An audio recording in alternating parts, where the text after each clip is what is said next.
All right. Everybody, we've got another mic now, so we won't be passing the mic to and from each other. We'll just be chatting with you all. Oh my god, 2 microphones. This is crazy. Don't have to use my hands for things. And we're back. It's been a couple of weeks, but we're going to record episode 3. The of our final Albo. episode. The final ep. Karen, you ready to talk about Albo? Yeah, I reckon so. I mean, people are entitled to their sexual proclivities. Let there be 1,000 blossoms bloom. But I ain't spending any time on it. But I ain't spending any time on it. But I ain't spending any time on it. Let there be 1,000 blossoms bloom. But I ain't spending any time on it. Welcome back to Shouldn'ta, where we are covering the final part of the Albo story. When we last left Albo, he was emotionally accepting the deputy prime ministership. You'll remember him saying, "It says a great thing about our nation that the son of a single parent who grew up in a council house in Sydney could be the deputy prime minister." Wow. And look how far he's come. Less than a season after Albo's acceptance, the absolute fucking bloodbath of the 2013 election careens into the Labour Party. I'll just rattle off some numbers. Big Tone walks away with 90 seats. 90? Out of the like 150 each-ish. Kevin 013 has 55. And then 1 vote each for the Greens, Palmer, Katter, Liberal Democrats, Family First, and the motoring enthusiasts and sports parties take a seat each. Oh, hell yeah. Get it. Folks, what a country. Albo gets to be the Deputy Prime Minister for 83 days, shortest in history. Good for him. I wonder what that says about our great nation or whatever. It says a lot about our great nation. It says a lot. Albo goes out proud of what he's done for infrastructure. He says that they invested more in urban public transport between 2007 and 2013 than all previous governments combined from Federation to 2007. I desperately want to fact check that. What do you mean? I think from a money perspective, it kind of makes sense. So urban public transport, so we're not talking about highways. Yeah. We're not talking about... Well, like buses, trains, We're that talking kind of about thing. buses, trains, busways, Trams, tramways. 2007 to 13, the intermodal terminal, which we'll talk about, hasn't started yet. But buses and trams, it's possible. I wouldn't not believe it. I wonder how much of it's an accounting trick. Yeah, it just seems like such a dicey fact. I'm Like, sure come on the now. numbers work out in the way that he Well, would I mean, present he them. is He's Albo. the numbers guy, so He's the surely numbers he man. knows the numbers, whether they're a true kind of representation or not. He also, in the process of spending this money, cut regulatory bodies from 23 to 3. Oh, what? And Australia went from 20th to 1st in the world for infrastructure development. Because shipping reform was overhauled to remove tax barriers for global investment. Of course it was. Remember this. Jesus. He's very proud of the Moorebank Intermodal Terminal that we just spoke about. It's a jewel in his crown to this day.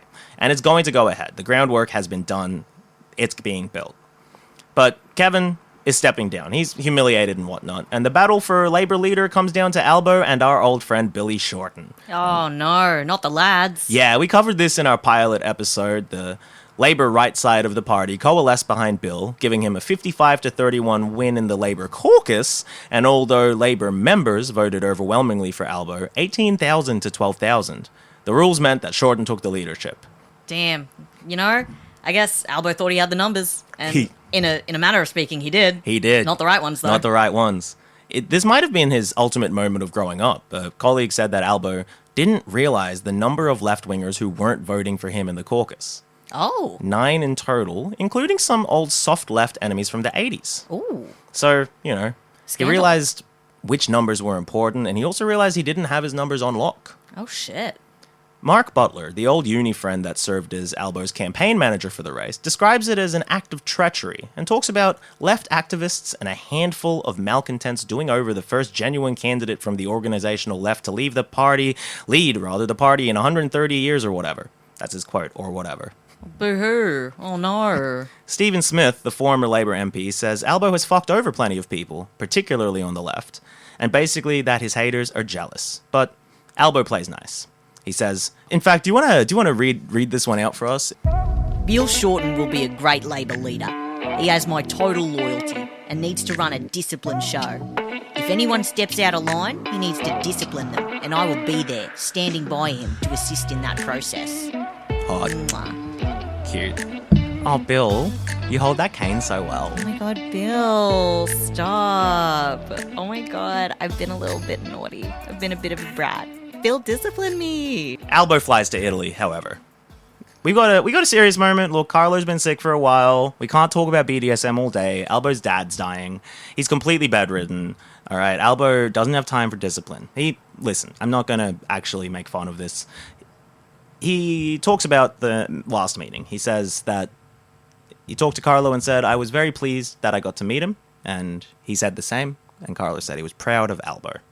Well, that's very sweet, actually. Yeah, he dies in January of 2014.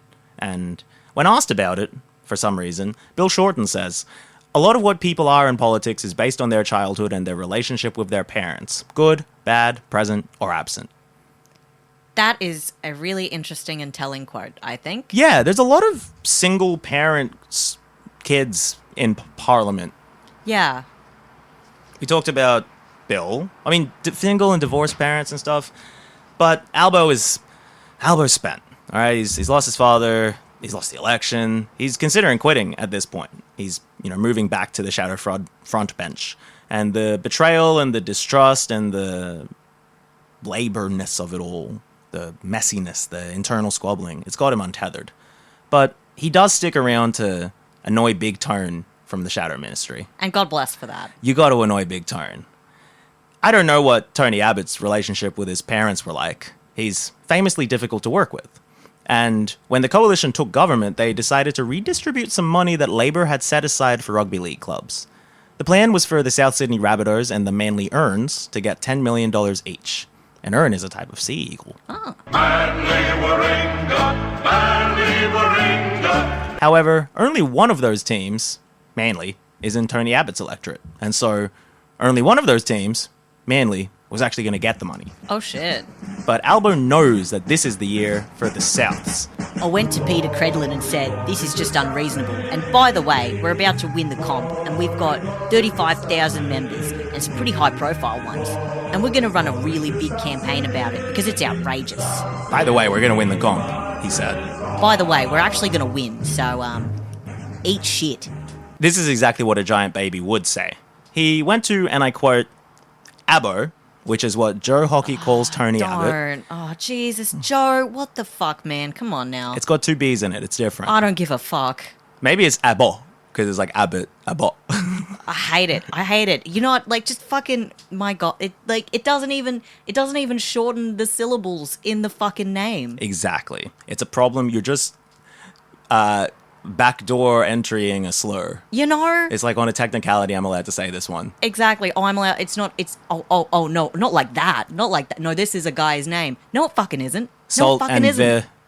Exactly. You know? And anyway, Joe went and found the money to make it happen. Big Tone relents. He thinks that the fans are going to be grateful, and he's probably hoping Albo's wrong about it being the year.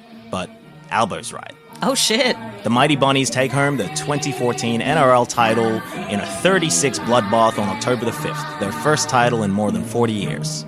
And God bless. You know what? Actually, pleased for Albo at this victory. I think that's actually really nice considering he's had a pretty fucked period of time. He's had a fucked period, and the whole crowd is having a great time. They're getting booing. They're getting into their booing, rather. They're booing Train, the musical guest, at the 2014 NRL Grand Final.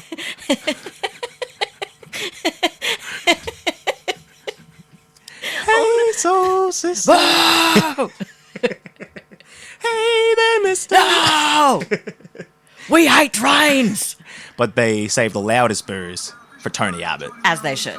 As they should. The Prime Minister of Australia, the Honourable Tony Abbott, John Grant, IRLC Chairman. Alan Joyce, is very grateful for Albo's help in passing from the opposition the Qantas Sale Act reforms, which relaxed the foreign investment cap in Qantas. Previously, it was mostly Australian-owned, but that's been slowly chipped away over the years. Well, yeah, because wasn't that the point of Qantas in the first place? Was that it was like meant to be like... I thought that's what the A in it was, you one know? of them.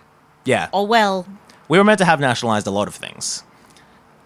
Anthony apparently played a pivotal role in Qantas securing approval for our major partnership with Emirates. Oh. Although Albo was a fierce defender of Qantas's ownership being majority Australian, a deal was struck to allow a relaxation of the ownership rules. I got through a few charts on an article from The Conversation, and then I read an ABC article, but I'm too tired of this silly bullshit to dive into it properly. But while we're on the topic, a Daily Telegraph article recently printed quoted Big Tony as not accepting a Qantas upgrade on principle. From all the comments I've read, it does seem like Alan Joyce just doesn't like Tony Abbott a lot. And you know what? I think that's just how all this shit happens with all these big wig players and stuff. They have their own interpersonal shit. They actually don't give a fuck. As long as they make money and they can piss someone off, I think that's kind of their jam. That's all they're really interested in, and he's making his money and he's pissing people off. So, Big Tone and Albo have aesthetically contrasting but substantively similar views on Israel's bombing of a school. This is, again, still 2014. Albo says, "It is unacceptable for Hamas to fire rockets into Israel, but the collective punishment is against all rules of engagement and Israel must stop those actions." And Tony Abbott says, "I deplore the indiscriminate rain of missiles from Gaza onto Israel. I deplore any actions which result in civilian deaths, and obviously we've seen far too much of that over the last few weeks." And 10 years later, here we are. You know, like the same line. This is Hamas's fault, don't forget, but Israel has gone too far. Although, since I wrote this, the Australian government's official policy on recognition of the state of Palestine has changed. It has. A lot has happened in the last 2 weeks. And it only took hundreds of thousands of people being fucking massacred to do it. And things that Albo has previously said in public that he just stopped saying. Well, yeah. Gosh, Anyway. I wonder why. But anyway, look, Palestinian teenagers should not be throwing rocks indeed. John 8:7 reads, "Jesus whispers to the circle of men, 'Let the one among you who is without sin be the first to throw a stone at her.'" I don't know why I added that here. It's noted that his view is contrary to Labour's view on the issue, with The Guardian describing Labour heavyweight Anthony Albanese veering off his party's script on the conflict, declaring the collective punishment, scare quotes, being endured by the people of Gaza as completely unacceptable. Allegations are flying around at this point that an extreme right-wing pro-Israel lobby in Melbourne has undue influence over Labour and Julia Gillard. Well, Bob Carr says it in his memoir, Diary of a Foreign Minister. And you know what? I don't know enough about Bob Carr to be like, is he being legitimate? Who knows? It's one for another episode, I think. Absolutely. Albo's taking, I guess, what you could call a principled stance on same-sex marriage. It's a strange principle, but it's a principle, given it's the principle of free vote over the principle of marriage equality. So, to be clear, Bill Shorten promises to move for marriage equality within the first 100 days of the upcoming election in 2016. But the Labour right faction has secured a concession, a conscience vote, securing their right to vote against marriage equality if they so choose. And it's really rare, at this point especially, for Labour to allow its members to break ranks. Karen's book notes that Albo argued strongly against moves to take a party-wide position on same-sex marriage and force all Labour MPs and senators to endorse it. And he never misses an opportunity, this is another example, to compromise to keep the right happy. Penny Wong describes it as a rare, uncomfortable time that the two of them disagree. Her and Tanya Plibersek were both advocating for the Labour members to align with the Labour policy on the issue. Okay. And was the Labour policy on the issue, like, pro-marriage equality? Yeah. Or like was it just a kind of move like, towards- we'll leave it here, don't look at it? No, the Labour policy was like a move towards marriage equality. Okay. I don't know if it would have taken, if they had won in 2016, if it would have taken the shape of a plebiscite like it was or something else. Yeah. But they wanted to do something. And there's articles about it on the time, but it didn't fucking happen, so I didn't read it. Yeah, fair. But it's all a big waste of time, because they're all arguing about Tony Abbott, but Billy and the Labs are taking on Malcolm Turnbull, and hilariously, he's going to be the one to make same-sex marriage happen. You know, and can you...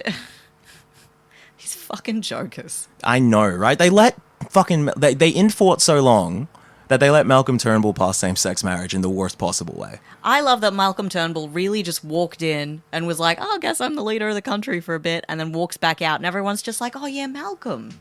Yeah. You know, he just feels like he's like one of the leaders between absolute shit shows. Yeah, and it's not that he wasn't. No, but he was just less of like, he wasn't so loud about it, I That's guess. it. He was just quieter about it. I'm going to adjust my chair, everyone. He was quieter about it. He was more of a mainstream politician. In the 2016 election, Shorten's first go-around at the prime ministership isn't terrible. We covered it in the pilot. It's 76-69 to Turnbull. Shorten does well enough to get another go around. And it's around this period, 2016-ish, that the narrative of Karen Middleton's book ends, and at this point, Albo isn't outwardly campaigning for the leadership. After all, Bill's done okay, as far as everyone can tell, and maybe 2019 will be different. He's not ruling it out. He says anyone who's put their hand up for leadership in the past can't pretend that it hasn't happened, which... That's true. Absolutely fair enough. He's like, well, I've run for it in the past, so I'm not going to rule it out. But he's planning on being loyal to the cause and doing his job as an MP. At a fundraiser celebrating 20 years in politics for Albo, he walks out to Mr. Brightside and stresses the need of long-term Labour governments to change the nature of Australia. All right, corny motherfucker, go Jealousy. Turning says All right, can you sing into Mr. the sea. Brightside, but as Albo? Okay, sure. Coming out of my cage and I've been doing just fine. Gotta be down because I want it all. It started out with a kiss. How did it end up like this? It was only a kiss. It was only a kiss. At a different fundraiser, he describes Penny Wong as his best friend in Parliament. So the vibes are great around here. Damn, okay. Yeah, a few people tip Albo as one-day Prime Minister, and Julia Gillard says Albo's not ready to not be in politics. Probably a very astute observation. And he stays heading in opposition, taking some more colourful angles than when he can actually wield power. I rate that his view on the plebiscite, as a long-term same-sex marriage supporter, is Australians having a public vote to judge others' families, and he thinks that's a shit time. Fair enough. Well, he's right to say that, but also I think the fact that he was supporting a fucking conscience vote in the first place is like, okay, so it's okay if the debate is amongst y'all, but the second the public gets involved, oh, that's not fair, actually. It's like, okay, you have to recognize you are a, person in this society. In the public. If you can't have have the it right both to ways. debate it, everyone has the right to debate it. And so if you say it's not fair to debate it, oh my God, it's almost like you shouldn't debate it then. You should just pass it then. You fucking silly bugger. Yeah, it's a difficult line he's trying to pass here. Trying to what's the word? Difficult line he's trying to tread? Toe. Yeah, it's a difficult line he's trying to hoe here. His plan is to have incremental votes every few years to gradually judge each other's families. Like, okay, do I think they should have super? Okay. Do I think they should be allowed to adopt? Okay. Is that better? Like, fucking... Like, at the end of the day, Malcolm got it done. It was fucking ugly, but he got it done. It's done now. Albo might have taken another 10 years. He probably would have. And it would have been some silly shit like, okay, yeah, you're right. Super access. And then okay, can they become each other's power of attorney? And can they adopt a poodle? Adopt? And can they adopt 3 staffies and shave their heads? And buy are they allowed? Are they allowed? Are they allowed? Will someone stop them? Who will? Who will stop them? Are you going to stop these ladies? It's me, Tony Abbott. Anyway, it doesn't matter. It's fucking past silly now. shit. The Some queers are fucking silly married. shit. He's also hammering in on progressives disrupting the Labour Party. It's obviously a time of great stress in the world. 2017 is the Trump-style axis of evil and coalescence. But Albo uses the annual Earl Page lecture to offer voters hope, not fear, celebrating the gains of the past and presenting an optimistic alternative of the future. The subtext, apparently, is that progressives do too much whinging to win elections. But forget that, 2017 is the start of the funniest period in Australian politics. We spoke about it when we spoke about Bill. Do you remember the eligibility crisis? Yes, that was great. We talked about it. Carlo's an absent father, so he's not implicated in the crisis because Albo doesn't have a dad. I think that's really funny. I honestly, and here's the thing. On one hand, from a personal standpoint, very tragic. That must have been very difficult growing up with that circumstance. Yeah. I mean, professionally, He's did him a solid. He doesn't have to worry about anything other than being well, I have Australian citizenship, so... Does he thank Carlo? Hey, but Carlo's dead by this point. Exactly. He's like, well, the old man left me one thing, Australian citizenship. Fuck. Matt Canavan, if you remember him at all, resigned because he might have still had Italian citizenship. That sounds vaguely familiar. And there was a few other names. I know that BJ got thrown around for being New Zealander. Malcolm and Roberts as well. No. Yeah. A lot happened. People learned they were German because their granddad sucked a Berliner sausage in the 60s. Rare. What does citizenship even mean at this point? Why is Matt Canavan a citizen of Italy if his grandfather lived there? Why, But Albo takes the opportunity to attack the Greens, who, via then-leader Richard Di Natale, want to take advantage of the situation to maybe create a dismissal, and he's absolutely fucking livid about it on Lateline. Anyone who was around on the 11th of November 1975 and saw the damage that did to our democracy, the idea that this bloke would call for the intervention of the Governor-General to dismiss a government. I'm not a fan of this government, but I don't want to see ever again the Governor-General's power, reserve powers, to be abused how they were in 1975. And that's precisely what Senator Di Natale appears to be suggesting. He's gonna fucking murder that Italian twink. Fuck. He's also gonna gently chide Bill. There's a odd lecture that Albanese delivers.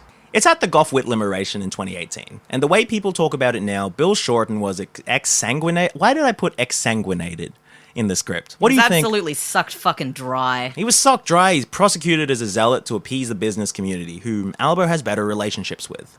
At the time, Bill Hates Business was in the zeitgeist. The Australian Financial Review accuses Bill of being too close to the union movement, quoting the CEO of the Business Council of Australia, the BCA, saying that Labor will always belittle the role of the private sector because for them it is ideological. Which, I mean, it is for me. Yeah. That's why I belittle the role of the private sector. You know, and also... Shouldn't it be... what does Labor mean? You know, it's like, oh, these people have these views. And it's like, yes, that is the fundamental reason why we have the two parties. They have separate views on things, and they will abide by those views, typically. It's called Labor. That's the function. Like, come on now. But Albo is being strategic here, and the BCA specifically describes Bill's emission reduction plans as economy wrecking. So we're in 2019. It's probably the last peak of the climate change isn't real. Yeah, before everybody was just like, oh, wow, we seem to be experiencing climate events. Yeah, it's like they got you know, more and more frequent, and also with COVID and like a lot, like that argument's kind of disappeared. I don't think it's not that people don't hold it, but it's not in the zeitgeist anymore. No, I think we had bigger fish to fry for a while there, and so now everyone's just like, yeah, that one. Yeah, it feels hot. Yeah. So the BCA is feasting on Bill, and his anti-business rhetoric isn't popular, which is what is, you know, his climate reduction plans are being framed as anti-business, and all of this negativity is harshing everybody's vibe. No. Especially Albo's. No. Labor must always be optimistic. We must never make the mistake of hoping to slide into government off the back of our opponent's failures. You need to have a chill time, Garen. Not just with unions, but with the business sector and civil society. Damn it. Labor just wants to bring people together. Why can't we all sit around and sing Kumbaya? Oh, wait, he doesn't like when that happened in uni. He hates Kumbaya. He hates Kwanzaa. He talks about one of his mentor, Tom Uren's co-POWs. That was quite a mouthful. Tom Uren, you say? Tom Uren. His old mentor from the war, the guy he was in the war, then he was a sportsman, and then he was in labor for a long time, a big union man, big brute of a man, kind of. Albo's his political son. Oh. So he's talking about his political father's friend, Liberal Party giant Sir John Carrick. Described as a mentor and inspiration by Howard, Turnbull, and Abbott, Albo said spending a few hours with this great man taught him the importance of comradeship and its political equivalent, bipartisanship. Carrick, before his death, took full responsibility for the crisis that led to the dismissal of the Whitlam government. So don't come at me, Richard Di Natale, because John Carrick is my friend. And also, he did the most terrible thing that you want to do, and you shouldn't do it, but John's a great man. Yeah, that's so fucking, like, you know, and there's always so much hypocrisy in politics. But sometimes it just really fucking, like, slaps you in the face, and you're like, motherfucker, what? Like, 2 seconds ago you were pissed off about it, and now you're like, but the guy who did it originally, that's my best friend, and I love him so much, and I'd kiss him if I could. And he did. Bless. When he died. Malcolm Turnbull, Prime Minister on August the 28th, 2018, never quite fit in with the far-right axis of evil. He's too much of a cinema goer, you know? Yeah, he's definitely, like, you know, when looking at him in comparison with a lot of the other kind of right leaders who are, you know, either quite religious or kind of like, you know, they're like hard type men, you know, they're like, I work the land. Or at least aesthetically, yeah. At least aesthetically. Like, Malcolm was very much like inner city, you know. Yeah. Like, I mean, he was a lawyer, for fuck's sake. Come on now. Yeah, he's too polite societies. Yeah. Like, maybe a bit gay? You know, we're talking about the far right here. You know, hey, a decade ago, they would have called him metrosexual. A decade ago, they would have called him Malcolm Sexual. Goddamn. The world's moving towards a more boorish place. So in Spill Week, which we covered when talking about Duts, the boors of the Liberal Party come out to really hammer in the dummies. On August the 25th, 2019, Australians woke up to another new Prime Minister. Scott shat himself Morrison. Oh no. Oh no. Somebody helping Gadeen Mackers. Although the polls and the public think there's no way Bill can drop the ball, Albo doesn't quite believe Billy Boy can get there in 2019. The Lone Wolf essay says, the Soto voice arguments from that time continue to influence relationships in Labour to this day. Which is really embarrassing because Soto voice just means hushed conversations about if we like Bill or not. Gossips. Yeah. In another lecture in November of 2018, he accuses progressives of retreating into the comfort zone of people who share their worldview and gently connects it to why the far right has working class support. Yeah, fair enough. There's something there. In an interview with The Guardian in December of 2018, Albo describes politics as lonely, isolated, and disconnected. The coup culture comes from hyper-polarization. The portrait of office culture he paints is hellish, with self-contained kitchens and bathrooms trapping MPs inside infernal echo chambers. A few days after this interview, on January the 1st, 2019, Carmel leaves Albo. Now who's lonely and isolated, Albo? Oh no. Oof. He's blindsided. He says he didn't see it coming. Damn. They've been together 30 years. Holy they were shit. A Labour power couple. Albo's bereft. They're sharing custody of Toto, the dog. It only gets better for Albo as 2019 cracks on, with Bill Shorten's embarrassing defeat catapulting him unopposed to the leadership of the Labour Party amid his personal heartbreak. Damn. He sounds like he's running on autopilot, finally able to take advantage of his decades of relationship building and maintaining his own seat, but unable to enjoy it with his partner in crime. He again deliberates leaving politics, but instead, he goes to Europe for a couple of weeks.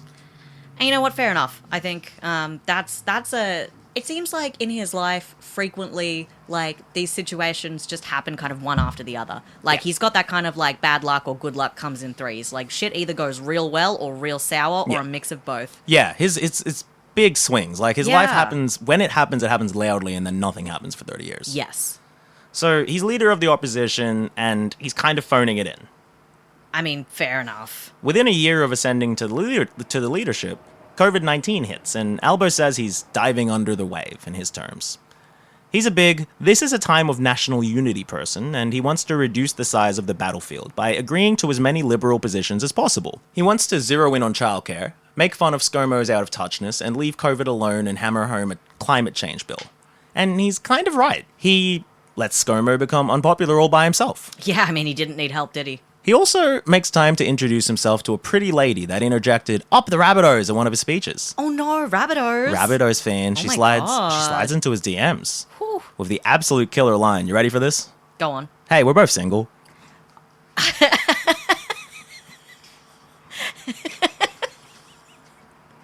Slick as hell. Who knew it could be so easy? Jodie Hayden's from the New South Wales Central Coast. Her parents were teachers, her grandparents were teachers, and she is a teacher? Financial services professional. Fuck, my bad. Yeah, obviously. So who can blame Albo from keeping a relatively low profile during the lockdowns? He's not drawing discord over COVID, not trying to get Labour any more unpopular. He's hanging out with Jodie. Their relationship was paparazzi'd into the public. They caught them smooching. He's consolidating whatever power he has. He works closely with his old mate Mark Butler, who's in charge of the Parliamentary Tactics Committee, and he's keeping reasonable hours at his office. He gets home before dark.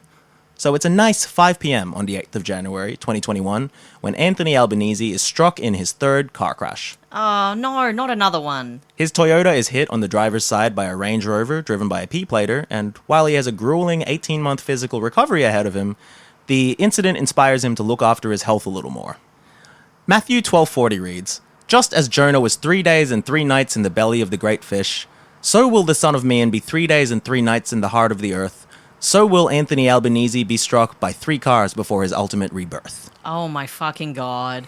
What's with this guy and fucking cars? He's like allergic to cars. Why is car crashes involved in every major beat of his life? What the fuck is happening? This is Australia. Don't catch you slipping up. We're going to be driving cars Oh god. into prime ministers. Oh no, stop. This is America. You know, they have to, in the Harold Holt tradition, name a car after him at some point. Oh my God. Like, they have to fucking be like, oh, the Albanese racetrack or some shit. Would you buy a Nissan Cube if it was the Nissan Cube X Albanese? Because his head's kind of a cube. Yes, and I would feel a little bit of embarrassment and shame about it. But it's a Nissan Cube, and also that would be really funny. So do it for the bit.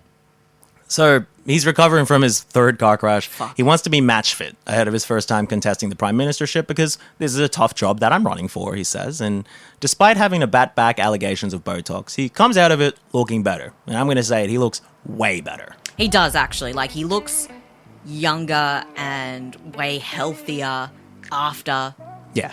When he's like, running for PM. When he's but actually running for PM versus, like, when I saw photos of him from before. Because, Yeah. like, I'll be honest, I didn't know who the fuck this man No. was before he actually started His running. skin I heard looks his clearer. name, and I Yeah. was like, oh, yeah, that guy? I don't have to worry about that. he's surely on some niacinamide because his skin has got a lot clearer. Looking good. He's lost some weight. He's got some nice glasses. Yeah.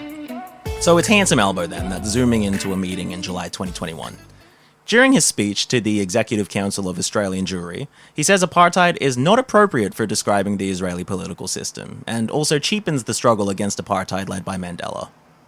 He uses his speech to specifically disavow a one-state solution and to endorse the International Holocaust Remembrance Alliance definition of anti-Semitism, which includes claiming that the existence of a state of Israel is a racist endeavor, drawing comparisons of contemporary Israeli policy to that of the Nazis, or applying double standards to Israel. So he's on the, like, any criticism of Israel is anti-Semitic and we won't abide by any of it.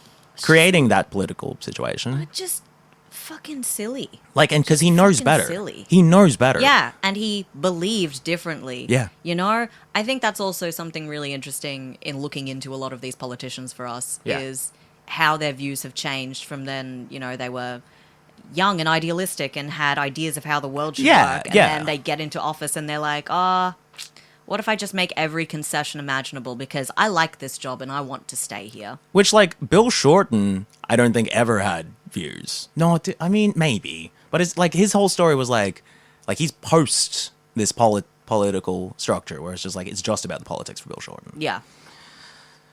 Anyway, when America leaves Afghanistan, he talks about the imperial core. No, he doesn't. He talks about the steadfastness of American values. The end of a 20-year war that he'd publicly disavowed the start of was less important than the relief of the return of American leadership and rules-based orders, engendered by a Democrat-run White House. He's excited about Biden. Yeah, of course he is. He reiterates that Australia and the USA have the same interests, citing all of Labor's decisions agreeing with America forever. Albo's mate Mark Butler notes at this time, business was moving towards allowing some emissions reduction for two main reasons. The Financial Stability Board, which in my research was described as a fourth pillar of the global economy. You ever heard of them? No. Yeah, shady group. They forecasted decreased future earnings and increased liability from continuing unchecked carbon emissions. Basically, the super shady super governmental body says they will start suing us eventually. Butler also cites the then newly Bidened White House, but I have to imagine that that's essentially the Financial Stability Board. Like, I can't, like, they're probably in agreement. Yeah, surely. So let's get to Albo, where he's most comfortable. Numbers. In 2019, Bill set a target for emissions reduction by 2030, and it's fucking toxic. People hate it. It's too high, and every Australian will starve immediately if we do it. Oh no. By 2021, people have been needling Albo about what his target will be for the last 2 years. They're running out of time till 2030. This is the biggest roll of the dice in Albanese's time as Labour leader. Climate policy is, by his own admission, essentially the only difference between the two parties, and childcare. He's happy to pass the Stage 3 tax cuts being proposed by the Liberal Party to further enrich the rich. He's not going to needle ScoMo on submarines. He's raucous for AUKUS, despite its reaffirmation of the old, white, Anglo-Christian order. But he needs these digits, and he's fretting. He doesn't want to look back and think he didn't do enough. He didn't want political slaughter. All of the numbers, all the counting, all his genuine gifts, and all the remembering everybody he's ever met's name have built up to this moment. He's having dinner with the president and CEO of the BCA, who also directs for Wesfarmers and a tech equity firm, respectively. And he's confident they'll sign off on his reduction. His friend, Atlassian's billionaire co-founder Mike Cannon-Brookes, is a big advocate for the possibilities of climate technology. Stop. He knows that he has the Council of Trade Unions because he's offering a bunch of jobs. He knows that Simon Holmes Accord, is about to fund a bunch of teal independents to run slick climate-focused candidates against weak Liberal Party candidates. Every I is crossed, every T is drank, and Albo has his report on the desk of the Expenditure Review Committee in the morning. He knows his numbers, and this is the biggest number of all. Labour will be going into the 2022 election with a target to reduce climate emissions by 43%. And this number, not the ludicrous 45% suggested by Bill Shorten, is going to win the election. Shut the fuck up. It took them 3 years. 3 years. 3 years to cut 2% off the target. What the fuck do you mean? 3 years out of the 15 years they had in total. Or That's whatever. fucking insane. The lone wolf howls on. This is some group project nonsense. Albo forever. This is everyone fucking arguing, being like, oh, well, which part will you do? We're going to win the election. We're going to have the best report ever, you guys. Will you do the PowerPoint? I don't think so. Okay. Will you do the PowerPoint? I could do the PowerPoint. 3 years later. All right, let's get to Albo forever, shall we? Fuck, let's Let's go. get to Let's the big... go. It's certainly not young Albo running for Prime Minister. It's a different man with powerful ties deep in the business and union worlds and a zealous fighter for the Labour Party at any cost. A man willing to compromise with all manner of ghoul, a handsome divorcee with a cute new girlfriend, with his resolve strengthened through the civil wars of the chaos period. But he can hang his hat on one thing. Albo knows his numbers. And boy does he, you know? This is a numbers guy. April the 11th, 2022 was probably a cold Monday morning in Launceston, Tasmania, and Albo steps out for his first days as this season's Vote Me boy. Confronted by a gaggle of journalists, he settles into his press conference mode. Honestly, all the work has paid off. He looks great. He looks better than he ever has. He's getting some softballs. He's batting back specifics about interest rates by saying he's sure it's going to increase. He's trying to keep him dancing on his everyday guy turf. The last time I filled up, petrol was $2.20 a litre. I know the price of bread, of milk. I know about those things that affect ordinary people. The implication is that Scott Morrison doesn't know these numbers. Well, yeah, because he wouldn't. It was a media cycle. He was asked about it and he didn't know. So Anthony Euler himself, Albanese, is asked about the national unemployment rate, and he gives a absolute stinger if you want to read that there. All right. I think it's 5.4. Sorry, I'm not sure what it is. The way everyone describes this incident, it's like he fucking killed a toddler. Penny Wong says to Anthony Albanese, in her words, "You either step up or we are all dead." Fuck. Numbers guy forgets number. Everyone's just like, you'll fucking die for this. You'll fucking die for this. die for this. I might kill you myself. They're calling it an existential crossroad in the Labour Party. They're fucked. ScoMo's figure dropping the cash rate and unemployment rate as soon as an hour later on TV. Of course he is. Motherfucker is just like, I got him. Simon Birmingham says it shows Labour cannot be trusted. The walls are threatening to close in before they have time to hang up the posters. But this is Albo's wake-up call, and he's ready for it. By the end of the day, he's using it to remind people of I don't hold a hose. Will I be perfect? No. But if I ever do make a mistake, I'll put my hand up. I'll own it. I'll take responsibility and I'll set about fixing it. That's what I did today. And that's the way that I would approach being Prime Minister of this country. Which, reasonably slick save. Reasonably slick. He's just like, yeah, you know, everybody makes mistakes. Everybody has those days. Damn it, you got it. You got it before I got it. This is when he finally realizes he has friends to remember numbers for him. Because he's a self-made solitary man, he's a clever and patient politician, he's self-censored but not narcissistic, and he likes to control his time and environment. But he's learning to think in a group setting after a professional lifetime of strategizing alone. Penny describes it as the moment Anthony found more within himself. The lone wolf finally has a pack. Oh my god. This is a real good moment to introduce our second source, Lone Wolf, The Wolves, They Are So Alone, by Katharine Murphy. Thanks, Ella, for sending it over. In a 2022 quarterly essay about the election. I described it as glazing, and I stand by that. I'll read some quotes. Anthony Albanese is a savant about numbers because he's had to build his own political machine. He didn't arrive with a trade union base. He's had to count every advance, every vote, maintaining a meticulous ledger in his head. If you have numbers, you win. If you don't, you lose. The thesis of the essay essentially is Albanese is a genius, I tell you, and he is always, always, always right. But his biggest issue is trusting other people because he's had to do all these amazing things by himself his whole life. So take from it what you will. He just needs to open up. He needs to, he's the smartest guy in the room, and he's so beautiful. He just doesn't see it, and if he just took off his glasses and let his hair down from that tight ponytail and stopped wearing those paint-splattered overalls, he'd just be so beautiful. The other thesis of the essay is the advocation of Albanese's approach. Get into power however you have to as a Labour government to incrementally progress left policies. Albanese's old friend and fellow Labour member, Meredith Bergman, describes it as his main criticism of the Greens. The policies are similar, but they are pursued by complaining and campaigning, whereas we are more interested in results. He's always been really focused on results, on the numbers. For the record, the policies are absolutely not similar, but let's be realistic about the Greens and Labour. Meredith, please. I'm just going to have some water if you can hold that for a second. Look.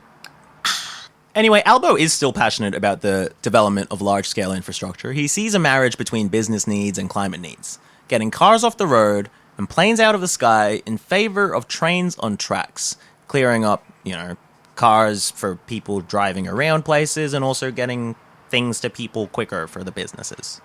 We've already talked a bit about the Moorebank Intermodal Terminal to get freight trucks away from Sydney Harbour. Well, Australian Aviation describes his plans for a high-speed Brisbane to Melbourne rail line as potentially fatal for the Golden Triangle. What is the Golden Triangle? Yeah, I hadn't heard of it either. It's one of the most lucrative industry slices in the world. The Sydney to Melbourne flights apparently used to bring in $1 billion per year. Fuck. But Albo is committing half of that to buying land for rail service, $500 million. Okay. Alan Joyce is going to be fuming. Yeah, he's going to be pissed. Come on, Albo. Every election cycle, someone tells us we're going to get the trains. So far, the only people who've got the trains are the business community, but whatever. In this and many other ways, the 2022 election represented a continuation of a trend, votes flowing away from the major parties towards the Greens, micro-parties, and independents, as the major parties coalesce more with business. Coagulate? One of those. The Atlassian and Holmes Accord vehicle focused their money on successful candidates, particularly in seats previously held safely by the Liberal Party. And the average Australian is struggling to take Scott Morrison seriously after the bushfires, vaccine delivery, the Parliament House sexual abuse stuff, Barnaby Joyce, the submarine stuff.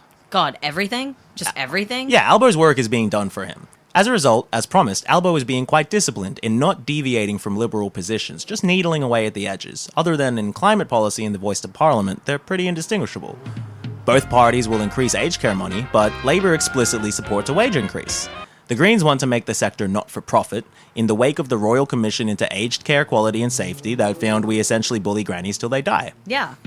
Both major parties are spruiking net zero by 2050, but disagreeing about how they'll get there. Albo's 43% by 2030 is much more ambitious than ScoMo's 28%.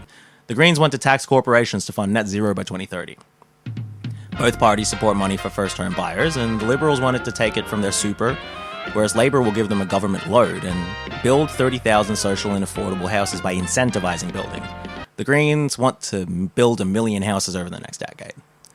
Both parties want to turn back asylum seeker boats, and offshore detention centres are going to be sticking around, but Labour doesn't like the temporary protection visas. The Greens want a permanent migration scheme prioritising family reunion, an end to offshore processing, and domestically settled asylum seekers given work rights, Medicare, Social Security, and public education. The 2019 tax cuts, stage 3 of which is proposed to flow about $158 million to wealthy Australians. Billion. 158 billion to wealthy Australians. Not up for debate between Labour and Liberal. The Greens don't want them, at least, but everyone else is going to fall in line with moneyed interests. Well, yeah, because it's all of their own interests. I don't think politicians should be fucking paid that much. I think they should, have all of their, needs paid for, but I don't think they should get a fucking salary. That's what Mark Latham was saying. I mean, the problem presented there is... but then only rich people will do it, and that's a fault of the society in general. You should be able to have a pretty nice life with all your needs paid for. Yeah. So on Yom Ha'atzmaut, Israeli Independence Day, ScoMo says Australia admires Israel. We are steadfast friends. My government stands with Israel every step of the way. Albo agrees, saying, few things so perfectly illustrate the power of hope and all that can flow from it, quite like the existence of Israel. And sorry, when was this said again? 2019. Yeah. Wait, no, 2020. One. This was like 3 years ago. Yeah, that's what I was interested in. I was like, interesting. Very interesting. No matter which party is in power here, Israel will have Australia's friendship and support. Very interesting. As leader of the Australian Labor Party, I can tell you that you will always have ours. Very interesting. The Greens' Adam Bant sticks to his long-term position of end the violence, end the occupation, recognize Palestine, the occupation makes peace impossible. Yeah, and he's right to say it. I don't know. This is why it just doesn't matter in this country. No. Albo beat ScoMo pretty easy, 77 to Labor. It's an election with the lowest turnout since the introduction of compulsory voting. Australians went with the slightly less silly candidate without much enthusiasm. Labor gets a smaller share of the votes than they did in 2019's dad fucking. And the pabulum of PM Albo was born. The pablum. The Liberal Party fades into relative obscurity with 58 seats and a gigantic crossbench. 16 Greens, minor parties and independents make up the rest of Parliament. Let's start by tying a loose end with Prime Minister Albo. Oh, Okay. also he's here. Oh, he's done it. Yeah, we know he is. We've been but built. he Yeah, is that's it. He's currently that's, Prime Minister. You We're know, here. he did do it. Welcome to Roughly Spoiler Now. alert. Spoiler alert. He did make it. Spoiler alert, Titanic sunk. All Or right. did it? Let's start by tying up a loose end. Albo's government has allowed one conscience vote since being elected, the Restoring Territory Rights Act 2022, which put voluntary assisted dying legislation back into the hands of territories. After 20 failed attempts since Howard's banning of it, it passes here fairly easily, becoming national law by the end of the year. A few months into his prime ministership, in an interview with Neil Mitchell, Albo laid out his plan for his new government. I'll be standing and saying we had this agenda: action on climate, economic growth, new industry, skills, aged care, cheaper childcare, cheaper medicines, advancing gender equality, voice to Parliament. This is a significant agenda, and Australia needs stable government going forward. So let's see how he's gone. The emissions reduction target is not happening, says Greg Jericho, with 3 new coal mine projects approved by Tanya Plibersek recently. Bow. The safeguard mechanism is essentially an accounting trick, and carbon offsets so clearly don't work that even mining magnates are joining climate scientists in calling for a move to real zero emissions from net zero emissions. Insane. In fact, net zero has been described by leading scientists as a dangerous trap as far back as 2021. We have arrived at the painful realization that the idea of net zero has licensed a recklessly cavalier burn now, pay later approach which has seen carbon emissions continue to soar. Yeah, because it doesn't make any fucking sense. It completely relies on the development of unproven technologies to capture future carbon. Yeah, it's just like, oh, we could stop, or we could keep going and maybe just kick the can down the road. And maybe in a few years, someone will have a magical pill that makes all the carbon go away forever, and we live in a dreamland, and I can burn as much dinosaur juice as I like. Albo's solution to the climate change crisis is we'll figure it out. I swear we'll figure it out. But you didn't. Motherfucker, that's how I went through uni. Like, you can't run a country like that. You shouldn't, but you can. Albo is hinging the future on net zero. He's gone as far as to create the Net Zero Economy Authority to manage the transition, which is part of his Future Made in Australia plan. Albo wants to make it easier for global capital to invest in Australia to make these technologies happen. Great. It's weird, right? That his solution involves more international technological investment in a privatized Australia. Interesting. He's promising a lot of money to a lot of industries in a bunch of ways that people can't agree on the outcomes yet. He's made good on some things. The Moorebank terminal's up and running, more than 2 decades after the Howard government first proposed it. The tax cuts have become more generous to low-income earners and less generous to high-income earners. So to be clear, high-income earners will still be receiving a tax cut, just not as much. Aww. As comparison, Magnus Carlsen this year paid more money in tax than he made because of his wealth, because he has $101 million in the bank, and so they tax that. So even though his income was $1 million, he had to pay more than that in tax. And that's how an economy, if you're doing it this way, should run. Well, yeah. It's kind of insane that, like, How many chess pieces does he need? you know? The government has also provided relief to households' energy bills in the form of paying $3.5 billion of it to energy companies. They're not capping energy prices, they're not taxing them, they're just going to subsidize it by paying the money to the people still. So our tax dollars are going straight to an energy company. Yay. The childcare subsidy has been increased as promised, however, most of the subsidy has been eaten up by daycare fees, most of which are privately owned and enjoying dramatic profit increases. Privately owned by Peter Dutton, probably. Modest rental relief has been passed. Rent assistance, available to only a fraction of the renting population, has been increased by 10% to $211 a fortnight. They've also established the $10 billion Housing Australia Future Fund to incentivise private investment in housing construction by guaranteeing that the government will cover any shortfalls to ensure profitability. Despite this, it doesn't seem like the government's new house target, 1.2 million homes by mid-2029, is going to be met. Oxford Economics says they'll probably miss it by about 20%, but we'll see. High-speed rail is moving. Well, they're going to get it moving. The High-Speed Rail Authority took more than a year to appoint a CEO, but they're starting. They're going to get it finished by 2050. They've started. They picked a guy. Hey, it's totally chill. No. We'll get it done. They picked a guy who's never been on a train. No, I don't. He's probably been on a train. You know, that's who you need. You need someone who doesn't even know what trains are. Honestly. It's how we hire Reimagine the train. pharma What's a CEOs. train? Exactly. And as promised, offshore detention remains as brutal as ever. There's 100 people back on Nauru after the June 2023 announcement that nobody was there. Refugees abandoned on PNG are sick and dying, and Labour won't bring them on shore and has contracted with a private US prison company to run the prison. And that's really good because we all know how good the US prisons are. They're really, really nice places, actually. Yeah, I'm really excited for the new Abu Ghraib prison in Melbourne. Fuck. Aged care is getting more money, eventually, with some of the proposed wage increases implemented, and some being fought between the Fair Work Commission, union, and the government about who will pay for it when.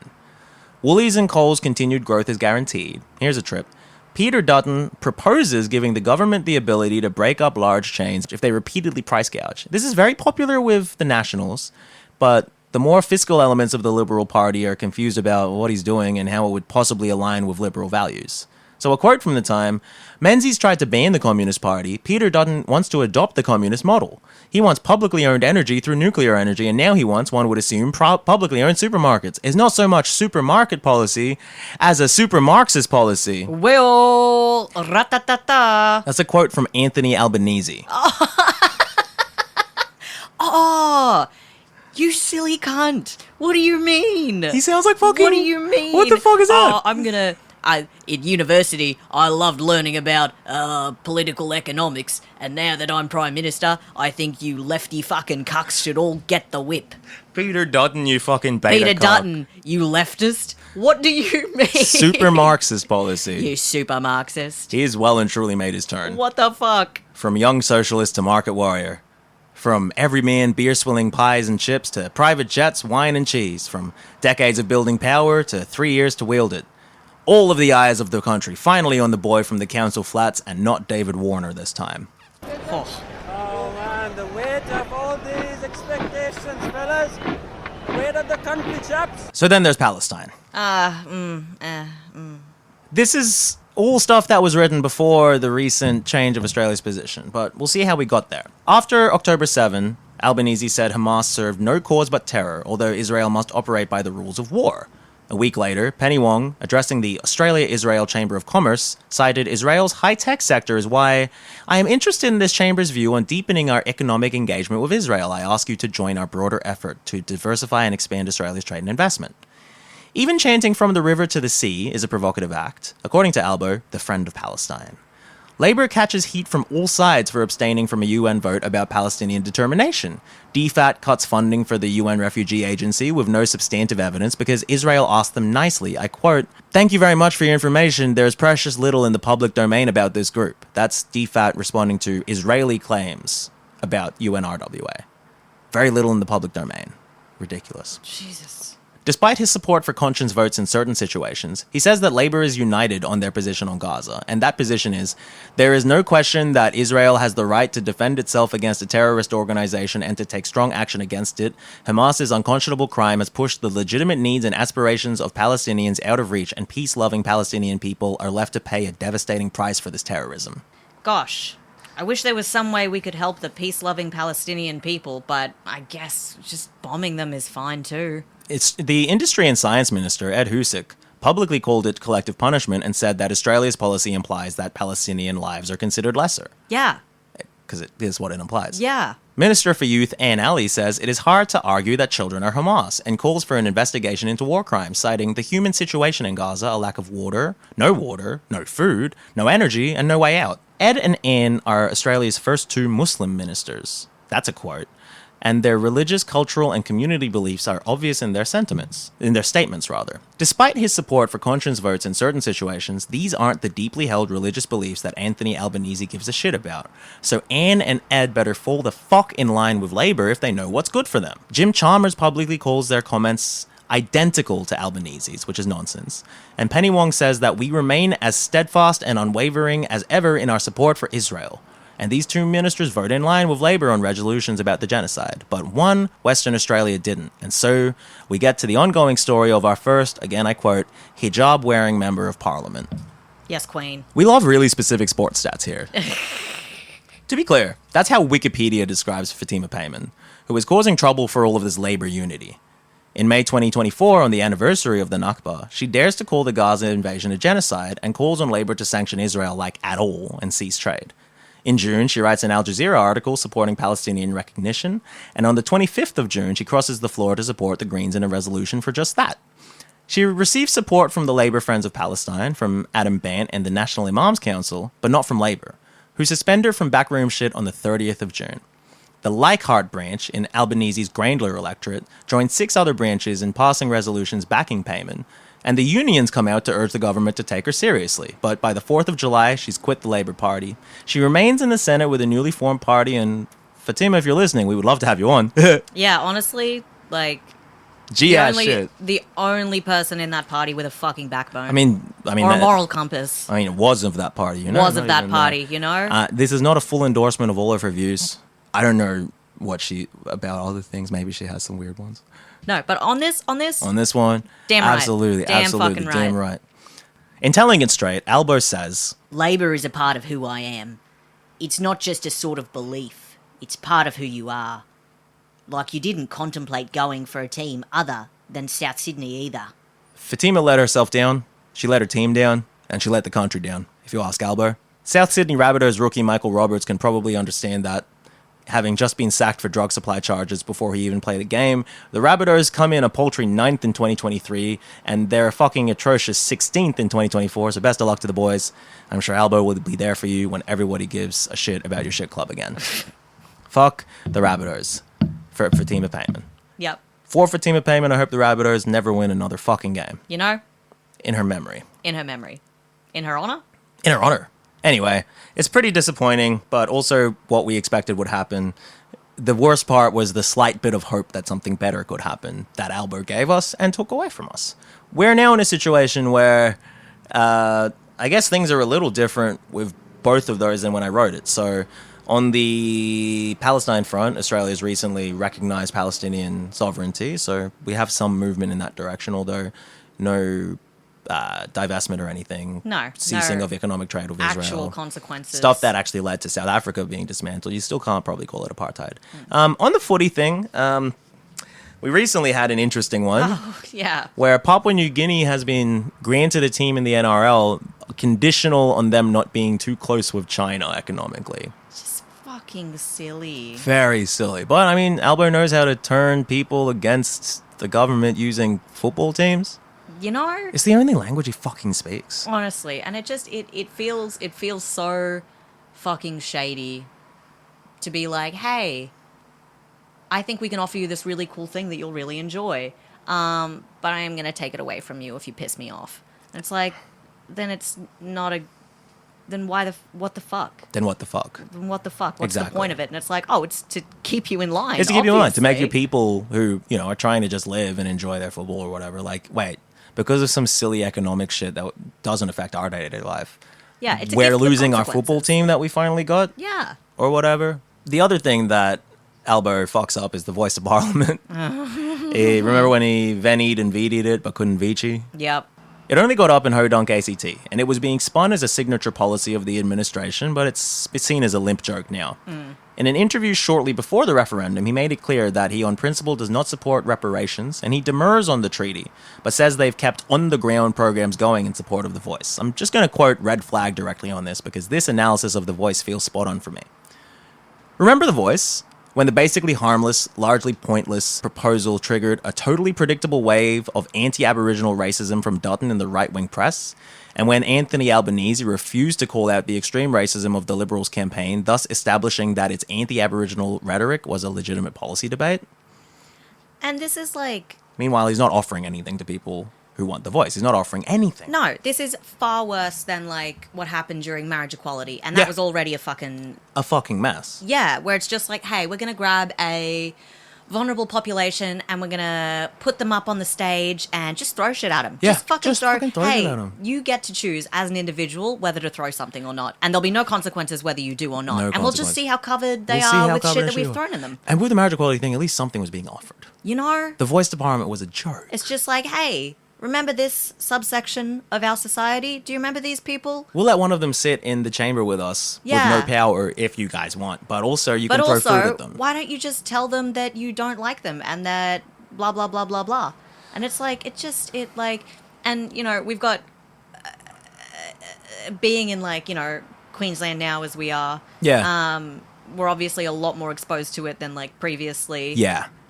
We certainly see a lot of stickers on cars that say, my voice matters too and shit. And it's just like, that's fucking embarrassing. Shut up. But, Shut like, up. I would say, like, if he's mad that he couldn't get support for it, he should have fucking offered anyone anything. Yeah. So that those people who are saying that shit can be met with, like, no, we are going to come out. We want this thing. Like, the argument against that was like, well, they're not really going to get anything done. And it's the same Like, piecemeal shit it that was he just would have been offering with marriage equality as well, where it's just like, oh, you know, this water is really cold. We'll just dip our toes in, and then maybe I'll get my whole foot in, and then maybe the heel. And it's like, motherfucker, jump in. Jump in. Do you want to just get in the fucking water? Jump in. Do you want people to, like, care about what you're doing? Jump the fuck in. Jump the fuck in. He's been a problem. He's taken some big steps to attack the CFMEU. He's been accused of active treachery and class warfare for putting them into administration. The Plumbers Union head says the days of unions blindly supporting Labour at federal elections are over, and Jacobin has released leaked articles alleging Labour operatives have already been paid $170,000 in the first month of the takeover. Damn. Back in 1986, Bob Hawke was in a public squabble with the precursor to the CFMEU and famously spat out, "We're going to smash those bastards." We'll see if Albo gets it over the line, though his announcement of fee-free TAFE has endeared him to at least some unions. A lot is in motion, some has been done, some things may not happen, but this is Australia, baby, and it's already time for the election. Fuck. ABC has a promise tracker, and they'd found that Labour's succeeded on 27, broken 4, stalled 6, and are in progress of 29 of their 66 key election promises. I don't think it matters. No. It doesn't matter because Albo's political career has been defined by relenting to the right on everything, inching further and further to reaffirming the old white Anglo-Christian world order, but never successfully. Kamala Harris's recent defeat in the US presidential election, Bill Shorten's consistent failures to inspire Australian people, the lack of enthusiasm behind the heavily neutered, essentially functionless voice of parliament, all of these are examples of the same illness. It makes no sense to try court votes from the center-right, the far right, because unless you go further to the right than the right have already gone, they'll always vote over you. Why would they settle for less than they could get? I hope Albo thought about all of this when, despite all of his support, attendees at a memorial for Israeli victims of October 7 booed Albanese and cheered Dutz. The president of Zionism Victoria, who organized the event, accused Albo of being weak and ambiguous, that the state of Israel has been abandoned as a natural ally of the Australian people. Dutton is on record the same day as saying, "In the interest of moral clarity, let me be clear, Israel has every right to defend its territory." To be fair, Albo was quoted on the same day saying, "I support Israel's right to defend itself. We have always supported the exact same position as the United States." Why, like, he's trying to weakly kowtow to the right, and they don't care because they want all of it. They're not going to settle for half of it, and he's just going to keep offering them half. They're going to say, "We don't want half," and the left's going to say, "You didn't give us anything." Yeah, and the thing is, I think he's so wrapped up in, and this comes from him, you know, his entire history in politics, is he wants that harmony, he wants that unified Australia, he wants friends. And you can't fucking do that when you're a politician. No. It's not about friendship. No. It's not about any of this shit. You have to... Some portion of the people of the country aren't going to fucking like you. And do you want to know why that is? It's because no single person on this earth is liked by everyone. No. And when you make big decisions, you cannot be liked by everyone because people are going to be pissed off about the decision. Exactly. And the big Like, grow decisions we need to make are we're talking about redistribution of wealth, and he's doing the fucking subsidies for energy companies. Just Yeah. tell them they can't make that much money. Yeah. Oh, Tell you them there's can't? a cap, Tell them there's a cap. Tell them there's a profit. Fucking nationalize the energy companies. you know? Look, I hope Albo and Dots have nice chats backstage at these events. He told Neil Mitchell that he likes Dutton a lot more than ScoMo because Dutton is a more serious person. So, hopefully, that means he'll be happy to punch it in from opposition because it might be dicey for Albo if you believe opinion polling. Yeah. By shrinking the battlefield, he's left himself open to attack from every direction, without much he can really punch back on.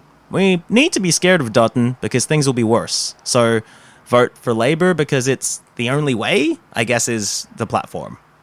Which is just so... And that goes against everything he did the first time he got in, you know?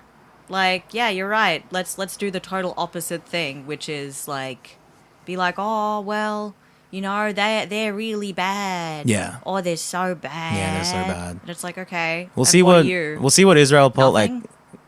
we'll see what happens over Israel and Palestine over the next few weeks, but nothing else seems interesting. No. I'm going to leave you with something Karen Middleton wrote in November of 2024, shortly after the second Donald Trump victory. For the incumbent Australian government, the big question is whether the fear of what a Dutton government would do is enough to dissuade Australian voters from choosing the same course. After the events of this week, leaning too hard on that assumption really would be nuts. Well, that's Albo. Yeah, What do you think? Yeah, you know, he's certainly a guy. He's certainly a dude. 100% a dude. And I don't know, I feel like definitely it's way more interesting to talk about all of this stuff about him, historically, about what's going on now, than it is too much about some of the cringy and memey shit he's done, because he has done some cringy and memey shit. Plenty. You know. And he's I do have to mention him DJing at Kyle Sanderland's wedding in 2023 as the Prime Minister.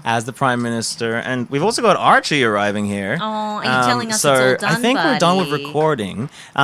So this episode will be coming out, I think, shortly after Christmas, and then we'll be back, if you're listening to this, we'll be back in 2025, probably the second Wednesday, so that would be the 8th. With our next episode, which at this point we're thinking David Crisafulli, but Archie seems like he says no. Thanks for coming, everybody. Oh, love yous. Love yous.